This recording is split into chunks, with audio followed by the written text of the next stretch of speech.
இந்த வாராகி இல்லம்ன்றது வந்து பார்த்தீங்கன்னா மக்களாக வச்ச பேர் தான். யாகம் நடக்குது இல்லை, நாளைக்கு நான் வரேன் அப்படின்னு சொல்லிட்டு பின்னாடியே நடந்து போனாங்க. இதுவும் வந்ததே தெரியல, எதுக்கு வந்தாங்க எதுக்கு போனாங்கன்னு அவங்க பாட்டு வந்தாங்க, பேசினாங்க, போயிட்டாங்க. அப்போ அம்பாள் இங்கே பரிபூர்ணமாக வந்துட்டாங்கன்னு எனக்கு நல்லா தெரிஞ்சு போச்சு. ஸோ மழையாக காட்சி கொடுத்தாங்க. அடுத்தது அக்னி ரூபத்தில் வந்தாங்க. சரி, அடுத்தது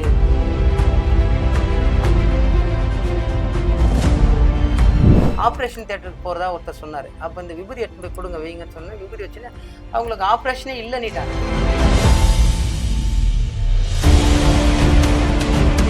உயிரே வேணாம், அந்த வாழ்க்கையே வேணாம், இது என்ன உலகம், அந்த உலகத்தில் வாழ்ந்து நம்ம என்ன பண்ண போகிறோம்? ஒரு அன்பு இல்லை, பாசம் இல்லை, உண்மை இல்லை, விசுவாசம் இல்லை, எதுவுமே இல்லை. உலக நாடுகள் நம்மளை திரும்பி பார்க்க போது, உலக நாட்டில் இருக்கிற அதிபர்கள் நம்மளை நோக்கி வரப்போகிறாங்க. இது கூடிய விரைவில்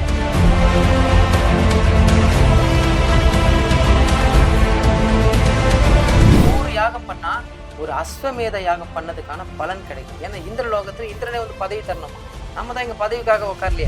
ஏன்னா பாத்தீங்கன்னா சத்துருக்கள்ன்றது நம்ம உடல்ல இருக்கிற உபாதைகளும் அந்த கெட்ட சக்திகளும் தான். அதை வெளியெடுத்தாலே நமக்கு எதிரிகள் இருக்க மாட்டாங்க.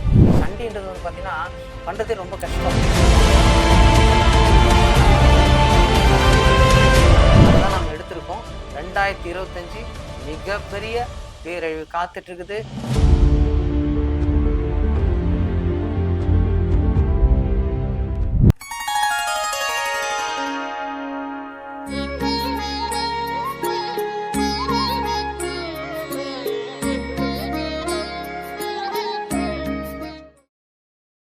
ஸ்ரீ வாராகி டிவி நேயர்கள் அனைவருக்கும் வணக்கம். ஜோதிடத்தை பற்றியும் ஆன்மீகத்தை பற்றியும் நம்ம நிறைய தகவல்கள் கேட்டு தெரிஞ்சுட்டு இருக்கோம். அதே மாதிரி இன்னைக்கு நம்ம எங்க வந்திருக்கோம்னு பார்த்தீங்கன்னா, பிரபல புகழ்பெற்ற வாராகி இல்லத்துல இருக்கக்கூடிய கலியுக வாராகி சித்தர் அவர்களை தான் மீட் பண்ண வந்திருக்கோம். ஐயா வணக்கங்க. ஐயா வணக்கம். வணக்கம். உலக ஆன்மீக பக்த கோடிகளுக்கும் வாராகி இல்ல பக்தர்களுக்கும் எனது அன்பு கலந்த வணக்கத்தை தெரிவித்துக் கொள்கிறேன். அதுல இன்னைக்கு மிகப்பெரிய ஒரு மகிழ்ச்சி என்னன்னா, வாராகி டிவிலேருந்து வந்திருக்கீங்க.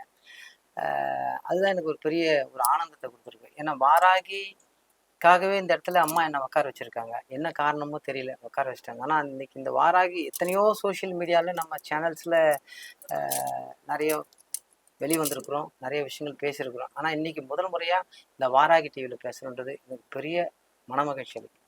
சொல்லுங்க ஐயா. ஸோ முதல் விஷயமா வாராகி இல்லம் அப்படின்றது எப்போ ஆரம்பிச்சதுங்க ஐயா?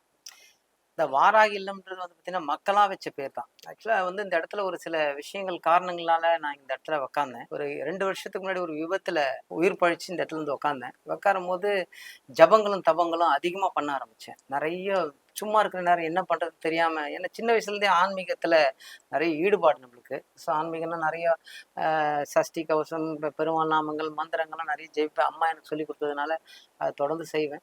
ஸோ அதை இந்த இடத்துல பயன்படுத்தும் போது அது என்ன ஆச்சுன்னு கேட்டிங்கன்னா, அது அதீத சக்தியாக மாறிச்சு. அந்த ஜபங்களும் தவங்களும் என்னன்னு கேட்டிங்கன்னா அதிகமாக சக்தி அதிகமாக ஆரம்பிச்சு. இப்போ சக்தி அதிகமாகும் போது திடீர்னு வந்து இந்த இடத்துல தெய்வ நடமாட்டங்கள் நமக்கு தெரிஞ்சது.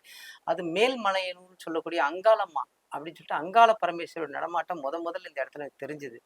அதுக்கப்புறமா அப்படியே இருக்கும்போது ஒரு ஒரு நேரத்துல நாகம் வந்து காட்சியா எனக்கு வந்தது.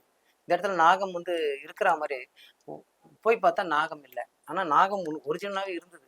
வந்துட்டு அப்படி திரும்பி போற மாதிரி. ஸோ அதுக்கப்புறமா நாகம்மா ஒருத்தர் மேல வந்து நான் இந்த இடத்துல தான் இருக்கிறேன்னு வாழை மரத்தாண்ட போய் காமிச்சாங்க. சரி, அதுக்கு அடுத்ததா பார்த்தீங்கன்னாக்கா அந்த தவங்கள் பண்ணும்போது பார்த்தீங்கன்னா காவலுக்கு வந்து தெய்வங்கள் உட்காருமா. பார்த்தீங்கன்னா வாழைப்பந்தல்ல பார்த்தீங்கன்னா பச்சையம்மன் சொல்லிட்டு ஒரு தெய்வம் வந்து பார்வதி வந்து பரமசிவனை பார்க்க போகும்போது ஒரு இடத்துல தவத்துக்கு உட்காரும்போது அந்த தவம் கலையாம இருக்கிறதுக்கு முனீஸ்வரன் வந்து காவலுக்கு உட்காந்தாங்க. பெருமாளும் சிவனும் வந்து வாழ்முனி செம்முனியா உட்காடுறாங்க. ஸோ அந்த யாரும் அந்த தவத்தை கலைக்கக்கூடாது. அந்த மாதிரியே இன்னும் தெரியல. நாங்கள் தவம் பண்ண என் தவம் கலையக்கூடாதுன்னு வந்தாரா என்னன்றது தெரியல. நிச்சயமா அந்த முனீஸ்வரர் அந்த இடத்துல வந்து உட்காந்தார். நான் இங்கே உட்காந்துருக்கிறேன் அப்படின்ற மாதிரி ஒரு விஷயம் தந்தவொடனே என்னோட மனைவியோட உடம்புல முனீஸ்வரனே வராரு. வந்துட்டு அவர் வந்து சொல்றாரு, நான் இந்த இடத்துல தான் உட்காந்துருக்கிறேன்னு. ஸோ தொடர்ந்து தெய்வங்கள் ஒன்று ஒன்றா வர்றதை நான் கவனித்தேன். அப்புறம் இந்த ஜபங்கள் பண்ண ஒரு நாள் அதிகாலை 2 மணி அளவில் ஒரு 2:30 மணி இருக்கும் அதிகபட்சம். அந்த நேரத்தில் ஒரு பன்றி ஒரு முறை சத்தம். ஏன் இந்த இடத்துல ஒரு மாதிரி சத்தம் வருது அப்படின்னு சொல்லிட்டு அப்படியே பார்த்துட்டு இருந்தேன். பார்த்துட்டு சரி பரவாயில்ல, மறுபடியும் ஜபம் பண்ணிட்டு மறுபடியும் மழை பெய்யுற மாதிரி சத்தம். இது நடந்தது இந்த ராத்திரி, இது மார்ச் மாசத்துல போய் மழை பெய்யுது, ஏதோ சரி ரைட் அப்படின்னு சொல்லிட்டு நான் வெளியில போறேன். வெளில போய் மேலே பார்த்தா மழையே இல்லை. ஆனா திடீர்னு ஒரு பனிமழை மாதிரி தம்மன்னு ஒரு 10 நிமிஷம் தான் மழையில் நான் நல்லா நினைச்சேன். அப்போ ஒரு உருவம் வந்து காட்சி எனக்கு அப்படியே வாராகி, அந்த பன்றி உருவத்துல வாராகி அம்மா காட்சி கொடுத்தோடனே எனக்கு ஒரு மாதிரி ஆயிட்டு ஒடியாந்து எல்லார்ட்டையும் சொன்னேன். யாரும் அந்த அளவுக்கு அதை எடுத்துக்கல பெருசா. அன்னிலேருந்து பார்த்தீங்கன்னா, நெறைய விஷயங்கள் ஒண்ணு ஒண்ணா நடக்க ஆரம்பிச்சுச்சு. அப்பதான் முதல்ல ஹோமங்கள் ஆரம்பிக்கிறோம். ஹோமம் பண்றோம். ஹோமம் பண்ணிட்டே இருக்கும்போது, அக்னி ரூபான்னு சொல்லுவாங்க. தெய்வங்கள் வந்து வந்து அக்னி ரூபமா தான் வருவாங்களாம். நம்ம ஹோமம் பண்றோன்ற ஒரு எண்ணமே இல்ல. அது தன்னால அமைதி, தன்னால வராங்க. ஹோமம் பண்றேன்னு சொல்றாங்க. வாராகி ஹோமம். ஞாயித்துக்கு ஹோமம் பண்ண ஆரம்பிக்கிறோம். அப்போ அ ஒரு சின்ன ஒரு விஷயம் நடக்குது. ஒரு அம்மா வந்து என்ன பார்க்க வராங்க. என்ன பார்க்க வராங்கன்னாக்கா, அவங்களுக்கு ஏதோ பெரிய பிரச்சனை சொல்றாங்க. பயங்கரமான பிரச்சனைய சொல்றாங்க. அவங்க நான் நல்லா தூங்கிட்டு இருக்கேன். என் மனைவி போய் கதவு திறக்க வெளில போயிட்டு கதவு பூட்டியிருக்கு திறக்க மாட்டேன்னு சொல்றாங்க. அப்போ அந்த அம்மா ஒரே கதவு உழுக்குறாங்க, அழுவுறாங்க. எனக்கு நான் உடனே பார்க்கணும். அந்த ஐயாவ பார்க்கணும். நான் அந்த ஐயாவ பார்க்கணும். இந்த மாரி ரொம்ப சீரியஸா இருக்கிறாங்க. யாரோ சீரியஸா இருக்கிறதா சொல்றாங்க ஆஸ்பத்திரியில. இறக்குற கண்டிஷன்ல இருக்கிறாங்கன்னு சொல்றாங்களாம். சரி வந்து என்ன எழுப்புறாங்க. எழுப்புன உடனே அந்த தூக்கத்திலேயே எழுந்து வந்து உட்கார்றேன். உட்காந்தோனே அந்த அம்மா உள்ள வருது. வந்த உடனே அந்த சீரியஸ் கண்டிஷன் அந்த விஷயங்கள் ஆஸ்பத்திரி விஷயம் எதையுமே பேசல. நான் யார் தெரியுதா? அதுவா இதுவான்னு ஒரு குழந்தை மாரி பேச ஆரம்பிக்கிறாங்க. தெரியலையேம்மா நீ சொன்னா தானம்மா தெரியும்னோனே, நீ தான் தலையில கை வச்சா சாமி வருமே. என் தலை மேல கை வை அப்படின்னாங்க. சரி தலை மேல கை வச்சோனே டக்குன்னு இப்படி பண்ணி காமிச்சாங்க. இப்ப தெரியுதா நான் யாருன்னு அப்படின்னு சொல்லிட்டு. இப்படி ஒரு மாரி இப்படி காமிச்சாங்க. காமிச்ச உடனே சொல்லுமா தெரியுதுமான்னேன். நான் தான் வந்திருக்கிறேன் அப்படின்னு சொல்லிட்டு, அப்புறம் என்ன நீ பார்க்கறது இல்லையா? அந்த வீட்டுக்கு வரேன்னு அப்படின்னாங்க. எப்படிம்மா வர எப்படி பார்க்கறதுன்னு தெரியல. சொன்னீன்னா தெரியுமா அப்படின்னு சொன்னேன். அப்போ இந்த இடத்துல வந்து அழுவுறாங்க இல்லையா? எல்லாரும் கண்ணீர் விட்டு கதறாங்க இல்லையா? அந்த கண்ணீர்ல வர்றது நான் தான் அப்படின்னு சொன்னாங்க. அப்படியாம்மா சரி ஏம்மா அந்த கண்ணீர் வழியா? இல்ல இல்ல அவங்கள பொறுத்தவரைக்கும் நான் வந்து அந்த வேதனையில வரேன். உன்ன பொறுத்தவரைக்கும் அம்மா வந்துட்டாங்கன்னு நீ சந்தோஷப்படணும். சரிம்மா ரொம்ப நன்றிம்மான்னேன். சரி அப்புறம் நான் இந்த இடத்துல இன்னொரு ரூபத்துல வரேன் தெரியுமான்னு கேட்டாங்க. எந்த ரூபத்துலம்மா வரீங்கன்னேன். அக்னி ரூபத்துல வரேன். நீ பார்த்தது இல்லையான்னாங்க. இல்லம்மா நான் பார்த்தது இல்லம்மான்னு சொன்னேன். சரி. ஆ சரி நான் நாளைக்கு வரேன். நாளைக்கு யாகம் நடக்குதுல்ல, நாளைக்கு நான் வரேன். அப்படின்னு சொல்லிட்டு பின்னாடியே நடந்து போனாங்க. இதுவும் வந்ததே தெரியல. எதுக்கு வந்தாங்க, எதுக்கு போனாங்கன்னு அவங்க பாட்டுக்கு வந்தாங்க, பேசினாங்க, போயிட்டாங்க. பின்னாடியே நடந்து போனாங்க. திடீர்னு மறைஞ்சுட்டாங்க. எங்கன்னே தெரியல. எப்படி போனாங்கன்னே தெரியல. சரி அதுக்கப்புறம் மறுநாள் சரி வரேன்னு சொன்னாங்களே, நிச்சயமா வருவேன்னாங்க. நான் கண்டிப்பா வருவியாம்மா? 2 முறை 3 முறை கேட்டேன். நான் நாளைக்கு உன்ன எதிர்பார்ப்பேம்மா அப்படின்னு சொன்னேன். கண்டிப்பா நீ எதிர்பார்க்கலாம் நான் வருவேன். அப்படின்ட்டு போனேன். மறுநாள் யாகம் நடக்குது. சுத்தி சுத்தி என்னோட பார்வை என்னன்னா வெளியவே இருக்குது. எங்கனா வந்து உக்காந்துட்டாங்களா? இல்ல எங்கனா இருக்கிறாங்களா? அந்த அம்மாவையே தேடிங்கிறேன். சரி வந்தா தானே 4 வார்த்தை பேசுவாங்களேன்றதுக்காக. தேடி தேடி பார்த்தேன் வரல. அப்ப என் மனைவி உடம்புல திடீர்னு சாமி வந்து முனீஸ்வரன் வந்து, "அது வந்துக்கிறா பாரு அவ." அப்படின்னு "எங்க வந்துக்கிறாம்மா?" அப்படின்னு கேட்டேன். "இதோ அக்னி ரூபமா வந்துக்கிறா பாரு." சரி எனக்கு உடனே ஃபோட்டோ எடு, படம் எடு அப்படின்றாங்க. நான் எடுக்கவே இல்ல. எதிர்ல இருந்தவர் தான் படம் எடுத்தாரு. எடுத்த உடனே எடுத்துட்டு அதுக்கப்புறம் மறுநாள் காட்டுறாரு. அப்படியே அந்த அம்மா எழுந்து நிக்கிறாங்க. அப்படியே அந்த உருவம் அப்படியே மெய் சிலிர்க்க வச்சுச்சுங்க என்ன. அந்த அந்த டேட்டோட எல்லாமே என்கிட்ட இருக்கும். நான் அந்த இது காட்டுறேங்க அந்த ஃபோட்டோஸும். ஸோ அந்த அம்மா வந்தது அப்பதான் உணர்ந்தேன். அப்ப அம்பாள் இங்க பரிபூர்ணமா வந்துட்டாங்கன்னு எனக்கு நல்லா தெரிஞ்சு போச்சு. ஸோ மழையா காட்சி குடுத்தாங்க. அடுத்தது அக்னி ரூபத்துல வந்தாங்க. சரி அடுத்தது என்னான்னு கேட்டீங்கன்னா, தொடர்ந்து வர மக்களுக்கு நல்லது செய்ய ஆரம்பிச்சாங்க. நான் நினைப்பேன் ஆரம்பத்துலலாம், என்னடா இது நம்ப வராங்க, ஒருத்தர் வந்து கை காலே விழுந்துச்சு பக்கத்துல சின்ன பொண்ணுன்னு ஒரு அம்மா. அந்த அம்மாவுக்கு வந்து கை கால் விழுந்துச்சு. ஸ்ட்ரோக்கு ஆஸ்பத்திரியில காப்பாத்த முடியாதுன்னு சொல்லி அனுப்பிடுறாங்க. வந்தோனே ஒரு விபூதி வச்சுட்டு அந்த 2 பசங்க அழுவுறாங்க, கதர்றாங்க. அவங்க பொண்ணுங்க 2 பொண்ணுங்களும், குழந்தைங்களும், "எங்க அம்மா எப்படினா காப்பாத்தி குடுங்க. எங்களுக்கு எல்லாமே எங்க அம்மா தான்" சொல்லிட்டு. சரி விபூதி ஒண்ணும் கவலைப்படாதம்மான்ட்டு விபூதி வச்சுட்டு, அம்மா நல்லாயிடுவாங்க. கொஞ்ச நாள்ல நடந்தே வருவாங்க போம்மான்னு சொல்லிட்டேன். அது ஏன் சொன்னேன்? எதுக்கு சொன்னேன்னு எனக்கு தெரியல. அப்புறம் பார்த்தா 10 நாள் கழிச்சு உண்மையாலுமே நடந்து வராங்க. நடந்து வந்து இந்த இடத்துல உட்கார்றாங்க. சின்ன பொண்ணு அந்த அம்மா பேர். பக்கத்து தெருல தான் இருக்காங்க. வந்து உட்காந்து ஐயா நான் நல்லா இப்ப நல்லா வியாபாரம் பண்ணிட்டு இருக்காங்க. நல்லா ஓடி ஓடியாடுற அளவுக்கு இருக்கிறாங்க. ஸோ சபரிமலைக்கு போறாங்களாம், காசிக்கு போறாங்க. மாலையா போட்டு போயிட்டு வராங்க. ஸோ அந்த மாதிரி ஆப்ரேஷன் தியேட்டருக்கு போறதா ஒருத்தர் சொன்னாரு. அப்ப இந்த விபூதி எடுத்துன்னு போய் குடுங்க வைங்கன்னு சொன்னேன். விபூதி வச்சோனே அவங்களுக்கு ஆப்ரேஷனே இல்லன்னிட்டாங்க. ஸோ அந்த மாதிரி தொடர்ந்து இந்த மாரி விஷயங்கள் நடக்குது. நம்ப அப்படி என்ன நம்மகிட்ட என்ன சக்தி இருக்குது அப்படின்னு பார்க்கும்போது, எல்லாமே அம்மா. ஏதோ ஒரு காரணத்துக்காக என்ன உட்கார வச்சு இந்த வேலையில அவங்க என் ரூபத்துல செஞ்சுட்டு இருக்காங்க. ஸோ அதனால நான் ரொம்ப அதுல ரொம்ப எனக்கு சொல்ல முடியாத அளவுக்கு பேரானந்தம். ஏன்னா அந்த வாழ்க்கைய தொலைச்சுட்டு நம்ம உயிரே வேணாம், அந்த வாழ்க்கையே வேணாம். இது என்ன உலகம்? அந்த உலகத்துல வாழ்ந்து நம்ம என்ன பண்ண போறோம்? ஒரு அன்பு இல்ல, பாசம் இல்ல, உண்மை இல்ல, விசுவாசம் இல்ல, எதுவுமே இல்ல. எல்லாமே பணம் குடுத்தா தான். பணம் குடுத்தா தான் அம்மா, பணம் குடுத்தா தான் புள்ள, பணம் குடுத்தா தான் மனைவி, பணம் குடுத்தா தான் குழந்தைங்கன்னு சொல்லிட்டு, பணம் இருந்தா தான் எல்லாமே. அப்படின்னா அப்படி ஒரு உலகம் இது. இந்த உலகத்துல இருந்து நம்ம என்ன பண்ண போறோம்? சுத்தி சுத்தி ஏமாற்றம், சுத்தி சுத்தி துரோகம். அதனால இப்படி ஒரு உலகத்துல நம்ம இருந்து என்ன பண்ண போறோம்னு நினைக்கும்போது தான், இந்த மாரி ஒரு விஷயங்கள் எடுக்கும்போது, அம்மா என்ன இந்த மாரி ஒரு விபத்த உருவாக்கி என்ன உட்கார வச்சு, எனக்குள்ள வந்து வேணான்னு சொல்றேன். இந்த உலகமே வேணாம், இந்த வாழ்க்கையே வேணான்ற என் மேல ஏன் உட்காந்துருக்காங்கன்றது இப்பதான் எனக்கு புரிய ஆரம்பிச்சிருக்குது. ஸோ மிகப்பெரிய விஷயங்கள நம்ம பண்ண போறோம். வாரம் வாரம் ஞாயித்துக்கிழமைனா யாகம் செய்ய ஆரம்பிச்சோம். 2022ல 23ல இந்த நோட்டீஸ் போட்டோம். இந்த நோட்டீஸ போட்டு பார்த்தீங்கன்னா, 2024 பேரழிவை மீட்போம்னு சொல்லியிருக்கோம்.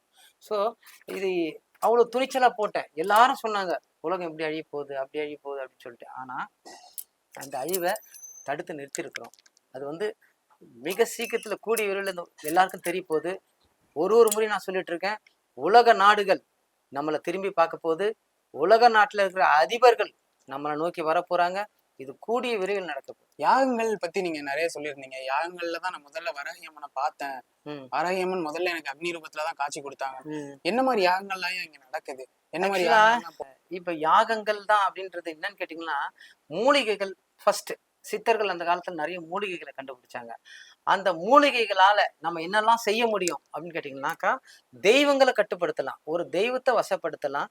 அதே மாரி நவகிரகங்கள கட்டுப்படுத்தலாம். ஒரு நவகிரகங்கள் வந்து நமக்கு பாதகமா இருந்துச்சுன்னா சாதகமா மாத்தலாம்.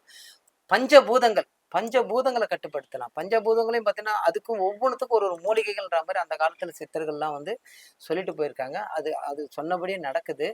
ஸோ அப்படி இருக்கும்போது இந்த மூலிகைகள் தான் சில நேரங்கள்ல மரணங்களையும் மாத்துது. மரணங்களையும் மாத்துறது மூலிகை தான். ஸோ மூலிகைகளுக்கு அவ்வளோ பவர். அப்போ ஹோமம்ன்றது என்னன்னு கேட்டீங்கன்னா, பஞ்சபூதங்களையும் கட்டுப்படுத்தக்கூடிய ஒரு அக்னி.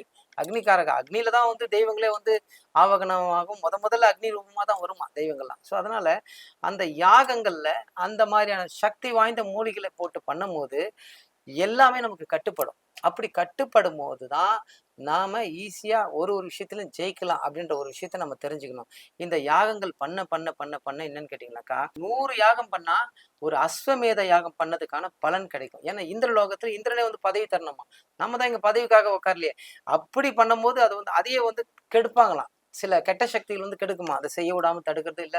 அந்த மாதிரியான விஷயங்கள் நடக்குமா. அதை தாண்டி நடந்திருக்குதுன்னா, நாம ஏதோ ஒரு காரணத்துக்காக படைக்கப்பட்டிருக்கோம். உலக மக்கள் நன்மைக்காகவும், உலக நலனுக்காகவும் சில விஷயங்கள் பண்ணணும் அப்படின்ற ஒரு விஷயத்துக்காக தான் நம்ம படைக்கப்பட்டோம். ஸோ இந்த யாகம்ன்றது பார்த்தீங்கன்னா, அவ்வளோ பவர் வாய்ந்தது. அவ்வளோ சக்தி வாய்ந்தது. அந்த யாகத்துல கலந்துக்கும்போது நெறைய விஷயங்கள் நல்லது நடக்கும். ஒரு யாகமும் ஒவ்வொரு விதமா பயன்படுது. ஸோ இந்த இடத்துல பார்த்தீங்கன்னாக்கா, நீங்க கேட்ட மாதிரி ஞாயித்துக்கிழமை மட்டும் நம்ம வாராகி ஹோமம். பஞ்சமி திதியில வாராகி ஹோமம். அதே மாரி அமாவாசை தோறும் பார்த்தீங்கன்னா, பிரித்யங்கரா ஹோமம். பிரித்யங்கரா ஹோமம் எதுக்குன்னு கேட்டா, நமக்கு சத்துருக்கள் இல்லாம இருக்கிறதுக்கு. மெயினா பார்த்தீங்கன்னா, சத்துருக்கள்ன்றது நம்ம உடல்ல இருக்கிற உபாதைகளும், அந்த கெட்ட சக்திகளும் தான். அத வெளியெடுத்தாலே நம்மளுக்கு எதிரிகள் இருக்க மாட்டாங்க. ஸோ அதனால அந்த மாரியான ஒரு விஷயங்கள். அடுத்தது ருத்ர ஹோமம். ருத்ர ஹோமம்ன்றது சிவனுக்கே உரியது. அது அவர நம்ம ஆனந்தப்படுத்தும்போது நம்மள வந்து அவர் ஆனந்தப்படுத்துவார். ஸோ அந்த மாரி ருத்ர ஹோமங்கள். அப்புறம் பார்த்தீங்கன்னா, லக்ஷ்மிக்கு மகாலட்சுமி ஹோமம். அப்புறம் லலிதா சகஸ்ரநாம ஹோமம். அந்த மாரி பார்த்தீங்கன்னா, நெறைய ஹோமங்கள் இந்த இடத்துல தொடர்ந்து பண்ணிட்டு இருக்கோம். ஸோ இந்த வாராகி இல்லத்துல இதுவரைக்கும் இந்த 2 வருட காலங்களா எத்தன வகையான ஹோமங்கள் நடந்திருக்கு? அதுதான் எத்தன சொல்றேன். வகையான யாகங்கள் நடந்திருக்கு? இந்த மாதிரி இப்ப நான் சொன்னேன் இல்லையா? சண்டி ஹோமங்கள் நெறைய பண்ணியிருக்கோம். சண்டின்றது வந்து பார்த்தீங்கன்னா, பண்றதே ரொம்ப கஷ்டம். சண்டி ஹோமம் பண்ணணும்னா கண்டிப்பா ஒரு ரூ. 5,00,000 வரைக்கும் செலவுகள் ஆகும். அப்படி ஆகும்போது தனிப்பட்ட நபரால அத பண்ண முடியாது. ஸோ எல்லாரும் கலந்துக்கணும்னாலும் நெறைய பேர் சேர்ந்து செய்யணும். ஒரு 50,000 1,00,000 போட்டு தான் செய்யணும். ஒரு ஹோமத்த ஒரு 10 பேர் சேர்ந்து செய்யணும்னாலும். ஆனா, அத மக்களுக்காகவே நானு சில விஷயங்கள்ல அந்த எல்லாருக்கும் நல்லது நடக்கணுன்றதுக்காக அந்த சண்டி ஹோமங்கள் பண்ணோம். நெறைய சண்டி ஹோமங்கள் பண்ணிட்டோம். அதான் சொன்னேன் ருத்ர ஹோமம் பண்ணிட்டோம். அப்புறம் பைரவர் ஹோமம், அப்புறம் நம்ம காளிக்காக ஹோமம் பண்ணியிருக்கோம். கமலாத்மிகா ஹோமம் பண்ணியிருக்கோம். அது மாரி தசமகா வித்யான்னு சொல்லக்கூடிய 10 தேவதைகளுக்கு பண்ணியிருக்கோம். ஸோ பதவிகள், அரசாங்க பதவி, அரசியல் பதவி, தொழில் வளர்ச்சி, உடல் உபாதைகள் போறதுக்கு, திருமண தடைக்கு, குழந்தை பாக்கியத்துக்கு அப்படின்னு சொல்லி அந்த மாரி ஒண்ணொண்ணுத்துக்கும் ஒரு விதமான ஹோமங்கள்னு சொல்லி இதுவரைக்கும் 138 ஹோமங்கள் இந்த இடத்துல பண்ணியிருக்கோம். 138 ஹோமங்கள். நீங்க ஆரம்பத்திலேயே ஒரு ஒரு சீட் எடுத்து காமிச்சீங்க. 2024ல உலகத்துக்கு வரக்கூடிய பிரச்சனைகள நாங்க தடுக்க போறோம். ம். தடுத்துட்டு இருக்கோம். ம். அப்படின்ற மாரி. ஸோ இந்த 2025ல சமூக வலைதளங்கள்லாம் பார்த்தீங்கன்னா, இப்போ ம். நெறைய அந்த சோசியல் மீடியால அ ஆழ்கடல்ல இருந்து சீற்றங்கள், ம். அப்புறம் அந்த உயிரினங்கள்லாம் வெளிய ஆமா. வருது. இந்த ரத்த மாரி மழை. ம். ரத்த மழைகள் நெறைய சொல்லிட்டு இருக்காங்க. ஸோ இது உலக பிளட். அழிவுக்கான அறிகுறியாவும் பேசுறாங்க.